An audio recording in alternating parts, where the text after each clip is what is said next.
So, Richard, what's the first thing you do if you had $1 billion? Whoa, $1 billion.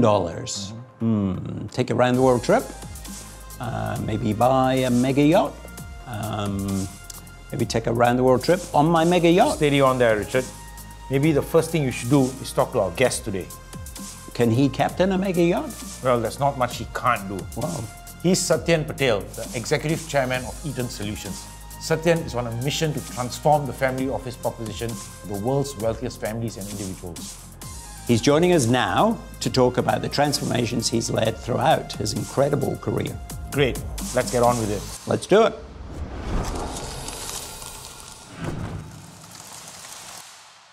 Okay, welcome to TransformAsians podcast, where we talk to change makers from Asia. But today, actually, we're going way overseas. We're actually traveling all the way to North Carolina. And we have a fantastic guest on the podcast today, Satyen Patel. Hi, Satyen. How are you? Fine, thank you. Thanks so much for being up early in North Carolina to talk to us today. Satyen is the executive chairman of a fascinating company from North America, which is currently expanding into the Asia region, which is called Eton Solutions. And we're really interested to talk more about Eton. But maybe, Satyen, we could start today's conversation by asking you, I guess, about your career and your journey. It's certainly been a fascinating one, lots of change, lots of challenges. Perhaps you could take us through that story. Well, it depends which way you look at it. From my perspective, I've been blessed. I've been fortunate. As somebody who was born, brought up, grew up in Mumbai, did my schooling out there, did my undergraduate in engineering out there. And like a lot of folks from my part of the world in those days, we always came to the US for higher studies. Came here, got my master's, and the next thing you know, you ended up in corporate America. And the first 18 years was split evenly between three different companies. The Pillsbury Company in Minneapolis in strategic development there. Mm-hmm. And at that time, Pillsbury used to own Burger King, Haagen-Dazs, the Jolly Green Giant, a whole bunch of food products, great brands. Then I moved over to PepsiCo in New York in operations and international business development, which was interesting because while we had some great brands at Pillsbury with Haagen-Dazs and the others that people globally would be aware of, PepsiCo brought the world of mega brands in, right? Between the beverage side of the business and also the food side of the business. And it was like joining Pepsi and seeing the world, right? Yeah. Join the name. Right. So while I was based in New York, the job entailed international business development globally and operations, supporting everything outside of North America. And so it was a great 6-year period of learning different parts of the world across 4 continents.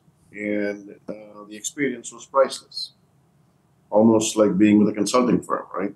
Yeah. In many ways. Different terrain, different geographies, but essentially figuring out ways in which to make our products prolific and ubiquitous against our competitors. And then moved on to Nike when Nike came hunting and started off at their headquarters in Beaverton, and they quickly spun me out into Singapore to run Nike Southeast Asia, South Asia as MD. And those 6 years were also very, very fortunate in many ways because you had the full P&L. And I had a baptism of fire when you landed in 97, right in the beginning of the contagion, the currency, which started off in Thailand and then very quickly morphed into a pan-Asia crisis and that impacted the globe. And it certainly impacted us too. And, as you say, there's no better time than a crisis to reinvent yourself, your business, and the company. And so I went through that process there with Nike. Full cycle P&L responsibility and all the challenges that it came with. But that was also the time when I was fortunate enough to be an on-exec director with 3i PLC, a British listed venture fund, and got a chance to take a look at how the PE world and the VC world looked at things. And then in 2002, when the opportunity came, post 9/11 and post the dot-com crash, I decided to join up with some friends, including my former boss at PepsiCo, Chris Sinclair. And we set up our own fund out in Mauritius. And the next thing you know, we were working as a private equity group with a carry structure or whatever, where Chris was the chairman, and I was the vice chairman. And we ended up building out a financial services powerhouse that was focused against the insurance space in property and casualty and workers' compensation. Mm-hmm. And we were essentially leveraging mindware between Asia and the rest of the world. And we built a company from what was something like 200 employees to 4,500 employees. And we went from something like 12 million to begin with in revenue on a platform that we bought. And then we used that platform as a way to support organic and inorganic growth. And through a succession of roll-ups, we ended up building that business to close to $500 million in 2008.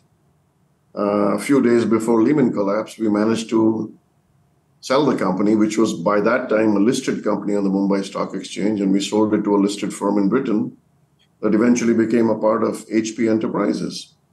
So it was an interesting journey across many continents. Got to live, as I mentioned, I mean, was born and brought up in India, got a chance to work for 3 great companies in the US for 18 years. With those companies, I traveled the world, got into some interesting assignments internationally. And it brought me different perspectives of growth, learning, challenges, and also exposure to several cultures across the world. Yeah. Couldn't complain. I mean, in many ways, life is a series of accidents. And fortunately, I had some good ones, and that kind of helped morph who you are today, right? Thank you. Fantastic opening. Cool. So Satyen, now with Eton Solutions, you're focused on transforming a very distinct sector, namely the wealth management sector. Could you help us understand what exactly a family office is and who would have one? Well, that's a great question. On one level, I can say that anybody who has in their mind a significant amount of wealth, and that varies by individuals, right? But the category of ultra high net worth individuals starts around 25 to 30 million US dollars as benchmark, and then it goes up from there. To some extent, anybody in the ultra high net worth category typically needs a family office, right? The question is, can they afford one or not? And that's a big thing, because when you talk about a classic family office that includes investment advisors, it includes a CFO, it includes accountants, it includes industry experts, and a whole bunch of different things, right? Typically in North America and the United States, I mean, you start seeing people going into independent family offices more so when they start cracking through the $500 million and above range. Oh, wow. They're closer towards $1 billion, right? Somewhere in there. And the best analogy I can give you is, until you reach that threshold, it's about you seeking the same services of a family office. But since you can't afford your own, or it's not justified, you could always afford a family office if you wanted to squander money. But at what point is it a good use of your wealth? Is that group of people then eventually ends up going to a multifamily office. Right. And a multifamily office is one that typically caters to sub-billionaires, centimillionaires, decamillionaires, whatever, and they may have 100 or 50 or 200 of those. And they provide essentially the same services that a captive family office would do. Right. And if you're below a certain level, you then rely on going to investment banks and so on and so forth, and diversify your advisory base. And in some cases, if you go even further down, you start taking advice from what in the US is called regulated investment advisors or IFAs, right? Financial advisors, right?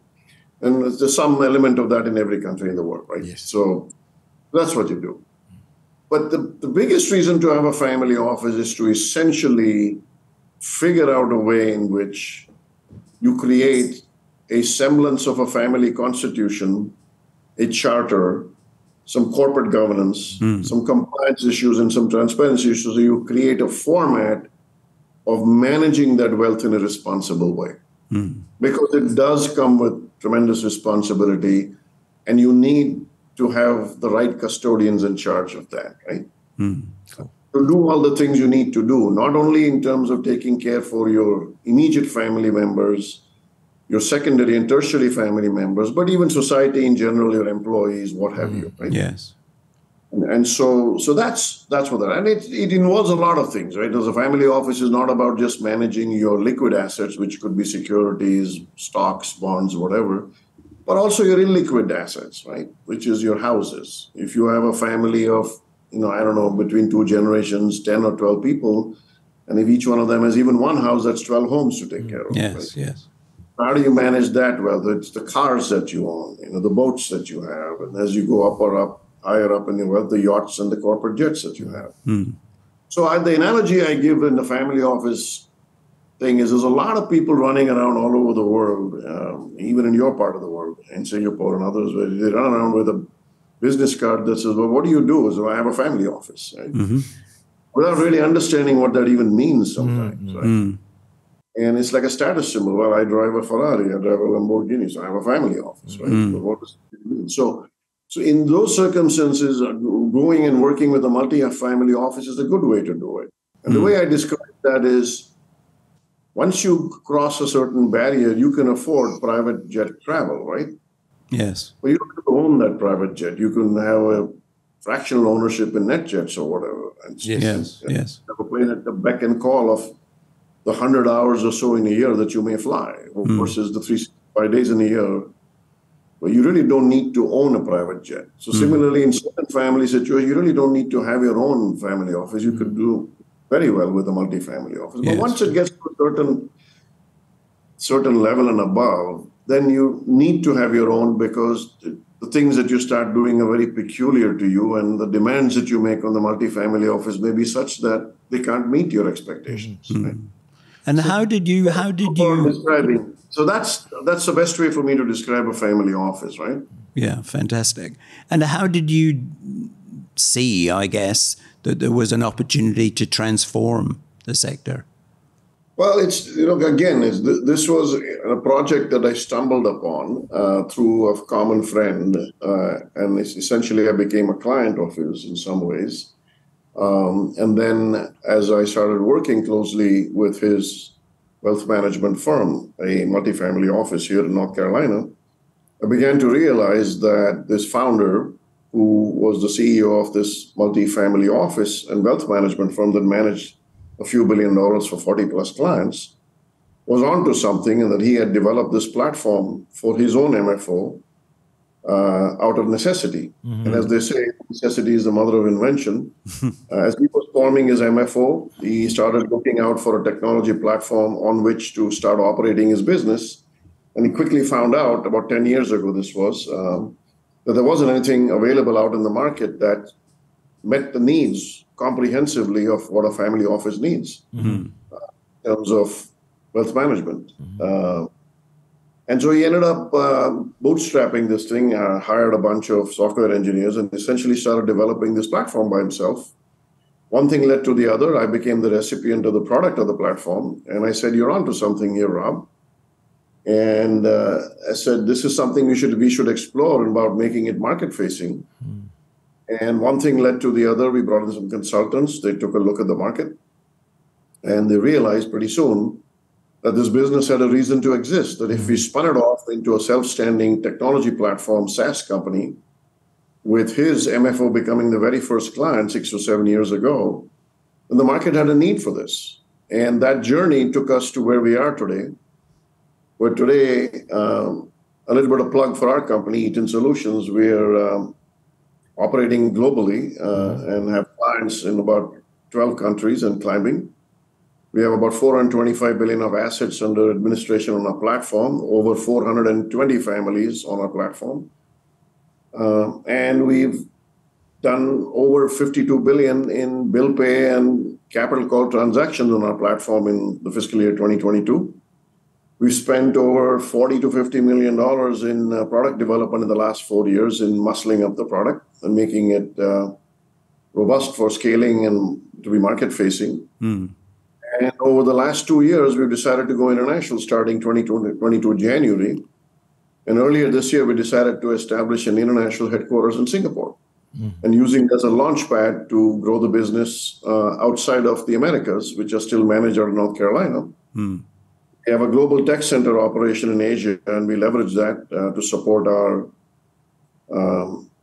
product development, product implementation, and also our product services. In that journey, it's been fascinating to start getting exposed to a lot of high net worth families globally. And you begin to realize that that particular segment of the market, as rarified as it may be, it still is an extremely networked, a very interactive, informal club of individuals that have a lot in common. And when you find out then, as you start working with a lot of these families, it's very fascinating. Each of their journeys is almost unique. And as the old adage goes in this industry, if you've seen one family office and you met one family, you met one family office and one family. And yet at the same time, as we work with them globally, we begin to find out very quickly that some of the challenges they face are common. A lot of their issues have a common theme behind that. And yet each one of them deals with it differently because of the particular circumstance, the particular family dynamics, and also the manner in which the patriarch or the matriarch was the foundation of the creation of that wealth. So it's you meet some extremely interesting people, high energy, entrepreneurial, creative, some of them trendsetters, a lot of them alike in terms of their Myers-Briggs profile probably, type A personalities, etc. But also at the same time, some extremely, how shall I put it, brilliant people who not only are helping in creating a lot of wealth, but also doing things to do good in society, right? Right? And the single biggest thing that these people do, which I admire, is that they create employment. Yes. If charity begins at home, that's a very powerful thing to have this. I mean, it's an extremely innovative group of folks that adds value to society in ways in which people never appreciate, other than what you superficially see is their wealth, right? And so whether it is impacting change at the local levels where they operate, at regional levels within which they operate, or globally where their businesses expand, they make a huge impact and they make a big difference. And to a large extent, it is a silent majority that does a lot of good, that doesn't necessarily talk much. This group likes to be under the radar. I mean, they're not seeking publicity. And they quietly make change happen in more ways in which than you can imagine. Fantastic. Beyond just creating wealth and beyond just creating employment, right? Beautiful. So just to kind of come back onto the point of Eton Solutions specifically, what do you think is kind of the challenges? Are they mostly people challenges or technology challenges that you need to push through to kind of transform the industry itself?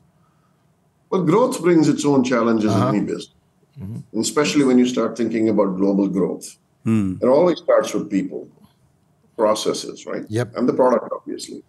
The one thing I learned in my tenure at Nike, which I've never forgotten, that you know, in Nike's philosophy, and there's a lot of learnings over there, is that the product is king and the brand is secret.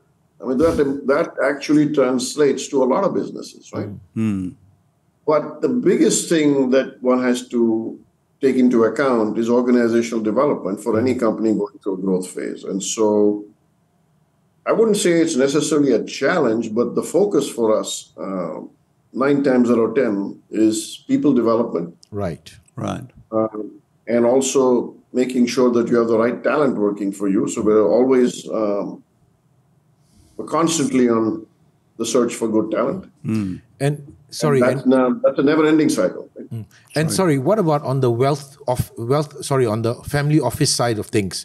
What are the kinds of resistances that you face? Is it mostly a people issue, or is it a technology adoption issue, or is it, the what do you call them, the owners of the family offices, and are they the ones that are not receptive to technology change and transformation? What is your take on that?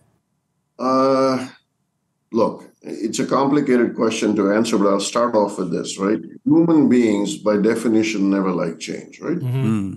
But when you're dealing in a world today, especially in this decade, and with every decade, it seems to increase the pace. The rate of change in technology development and innovation is happening at such a rapid fire pace that changes that you saw happening in the last 30 years, you'll probably see happening in the next 5 years. Right?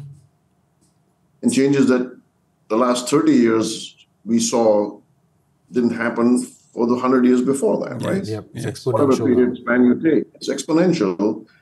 And so in this fast-paced development world globally, there's several things that kind of interface with it. Like globalization is one piece of it. By that, what do I mean by globalization? I mean, a lot of these families are moving internationally, whichever domestic economy they're coming from, right? If you're from Thailand, your domestic economy is Thai, and so therefore you're diversifying, you're de-risking by moving and making sure that all your eggs are not in one basket. If you're US, you're doing the same thing where you consider North America or the US your home economy, and the same thing with people from China and Taiwan and wherever else in the world. Globalization has its own impact. The need to diversify and de-risk is another piece. The other dimension that you add on to that is cybersecurity. Moving at a pace because of digitization, where the cybersecurity aspect is becoming increasingly a big part of our business and how we impact that. And then the last but not the least is always there when it comes to family offices, because the wealth is created by one individual or a set of individuals, matriarch, patriarch, or a combination thereof. And they always want to make sure they don't lose control in their lives. And control can mean many different things. It's not necessarily negative. But when you tie it all together, it all comes down to three things. And that's where it all gets together, which is privacy. And I mean privacy, not secrecy. Okay. It is two different things. Security. Last thing is control. And if you can address those three things in a constructive way for these families, then the barriers to entry become lesser. In some cases, people adopt technology very easily because they're not afraid of it. In other cases, technology can be something people are scared of. Digitization brings transparency, which is excellent for corporate governance, which is excellent for compliance. Yes. That also sometimes brings in a fear factor, because these families tend to be private, and sometimes transparency can be mistaken for lack of secrecy, which is not is not true. Yes. In fact, digital platforms like ours do both. They provide for more privacy, they provide for better controls, but they also provide for tremendous transparency, both to the matriarchs and their families and their descendants, and Gen 2 and Gen 3, as we call it, and Gen 4. Right? And it actually makes them even more effective, because at the end of the day, if information is power, then timely information is even more powerful. And technology and digitization and platforms like us enable all of the above, right? And eventually make the legacy of the family much more robust.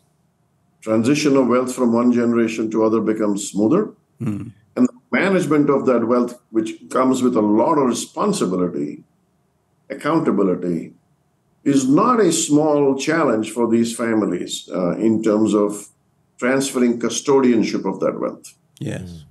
But at a higher level, all of those things can be addressed through technology and having the right platform and having the right information in the palm of your hand.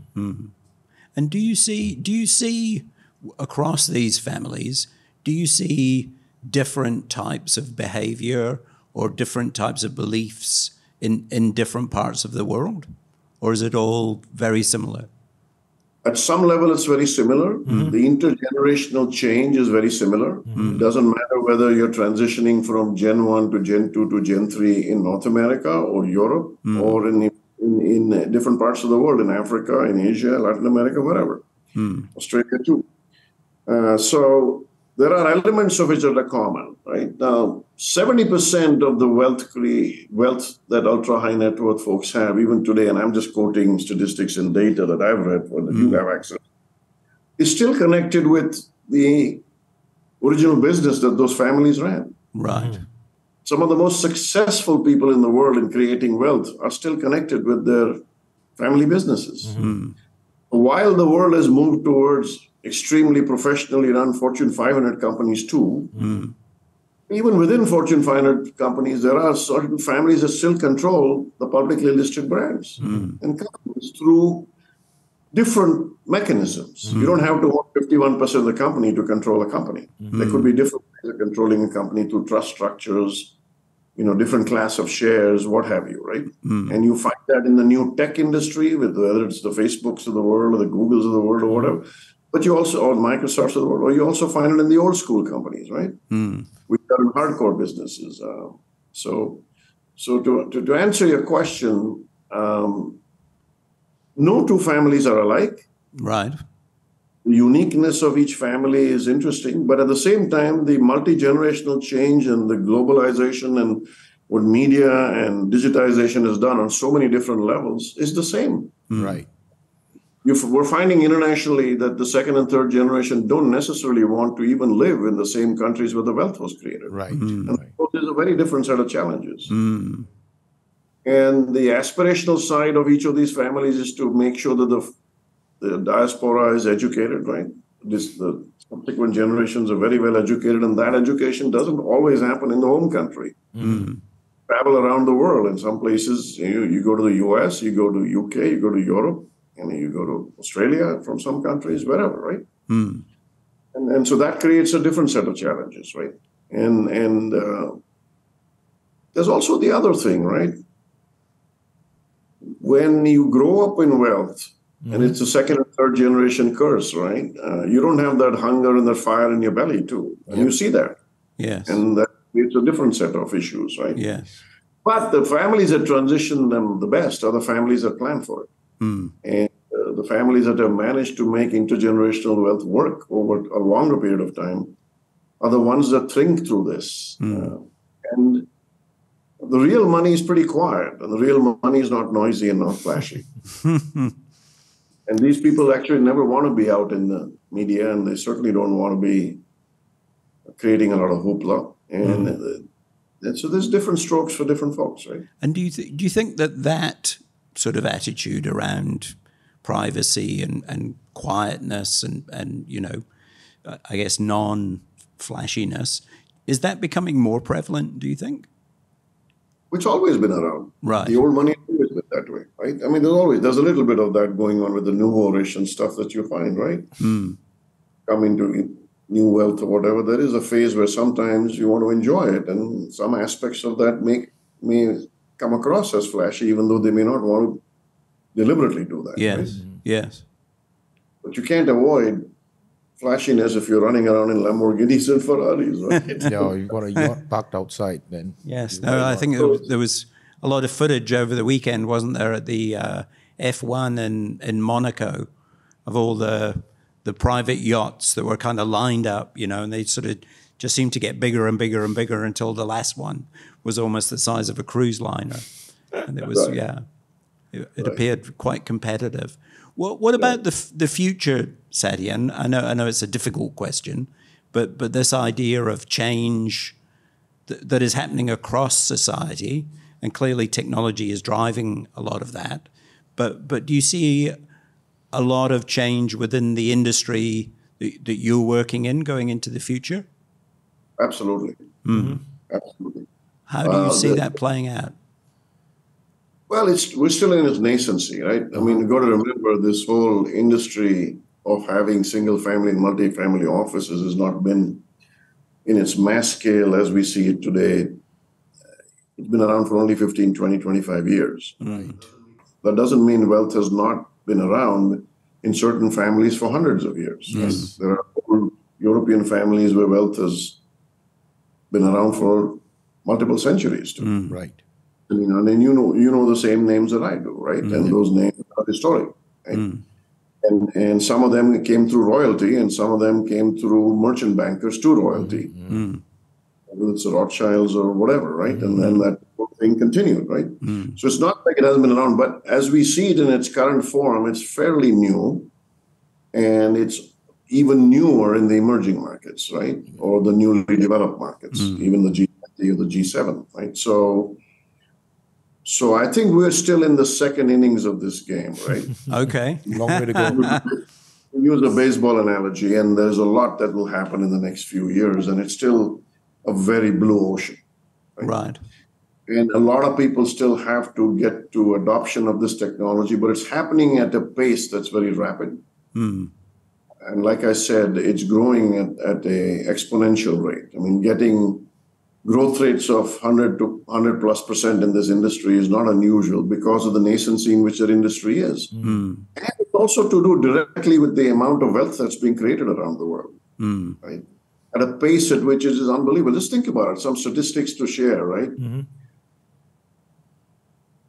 $15 trillion of wealth will transition from one generation to another within the next 10 years, right? Wow. I struggle to even get my head around that number. Wow. Yeah. And 6 trillion of that will be in North America, and 9 trillion of that is going to be internationally, right? Then you can split that internationally into different areas. Just the GCC region is going to have about a 1 trillion transition of wealth. And this is beyond just the oil shakedowns, right? Obviously, there's a lot of that wealth came out of natural resources, but it's now going to the second generation. And the second generation is definitely diversifying beyond oil and gas. There is a family we're working with, which, not to be named, in a different part of the world, that is in its fourth generation. There's almost 275 or 300 members in the family. Oh, wow. Goodness, wow. Fourth generation. And the family office is run very professionally. There's 300 of them running around the world looking for their annual check, right? Right, and it's managed very professionally and very well transitioned and so on and so forth, right? And there are many families like that. Every country has families that were stewards of the local economy in some way or fashion, and they continue to carry on those stewardships. And you name a country and you'll find at least 10 names, right? So it does come with a lot of responsibility. And I think the future is wide open in this space. And we're looking to grow with it and get our fair share of that growth. Lovely. Fantastic. I guess we would look to sort of close by asking you, is there kind of one key insight that you want to leave our audience with in terms of the change that you're seeing, the speed of change, any of those sorts of areas? Well, human beings are the same no matter where they are in the world and no matter which field you're attacking, right? Change is difficult to accept. There's a certain fear associated with it, and change management is something that needs to happen in this industry for sure, right? And the adoption of technology is a boon, I think, once they begin to appreciate it. Right? Half the time we realize that when we're directly dealing with the wealth owner and decision maker, the adoption is surprisingly very quick. It's when we are dealing sometimes with intermediates that manage wealth for the wealth owner and the decision maker, that it gets tougher. And for a lot of reasons, that are not necessarily unique or singular, that becomes tougher. We find that our success rate of adoption is the highest when you're actually dealing directly with the wealth owner. And that's because they can see the value immediately? They can. They are entrepreneurs. They've created the wealth the tough way. They're not necessarily afraid of change. In some cases, these are the guys who have actually been the disruptors. Yes. Whereas their ability to absorb challenges and and absorb change and break through new frontiers is actually a lot easier than the managers of the wealth, right? Yes. Yeah, fascinating. The managers of the wealth and the wealth officers are the ones that are probably more resistant to change, because probably the kind of software that you're putting in place is going to disrupt their jobs as well, potentially. Yeah, it's not just a resistant to change, but it's also, there's different sets of priorities at different levels. Okay. Agendas are a little different, not necessarily negative agendas. They're just very focused on their little world, Yes. And we see that in family offices where, there may be an investment focus, there may be an accounting focus, there may be an ESG focus. And the larger it gets, institutions and companies also become organizations, and organizations also have their own politics, right? And so that's not indifferent to this industry too. But the good news is, as I mentioned,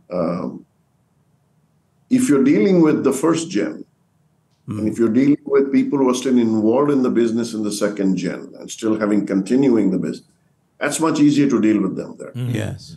You're dealing with an organization where you're dealing with either third, fourth generation folks who are trustees, who are either recipients of trust income. That's a different discussion. Because then if you're leading with a professional team there, they have a broader mandate that may be a little different, and the organization has evolved to a different level, right? I think that's a fascinating insight to perhaps end the discussion on, is this idea that if you really want to make change, find the change makers to work with. Absolutely. That territory is a really good thought, I think, in terms of thinking about opportunities. It's very important to know early in the game who the decision makers are, what influences that decision. And the biggest thing is to make sure that you let the management know that this technology is not a threat, but it's a turbocharger to make their life more efficient. Yeah. So they can move their intellect towards doing higher value-added stuff that helps the wealth owner grow his or her wealth versus just manage his or her wealth, right? Well, Satyen, it's been absolutely fascinating half an hour talking to you. We could probably talk to you all day, I think, but we're conscious of your time as well. So firstly, thank you so much for joining us as a guest today and talking about what you're doing with Eton. It's amazing journey that you're on. Thank you. It's a pleasure. Thanks so much for giving me the opportunity. Nice to meet you, gentlemen, too. Our pleasure. Thank you, Satyen. Thank you, Satyen. You have a good day ahead. Yes, you have a great day ahead. And that's the end of this episode of the TransformAsians podcast. Thank you very much for joining us. We hope to see you again soon. And over to Charan. Remember to click like and subscribe. Bye-bye. Bye-bye.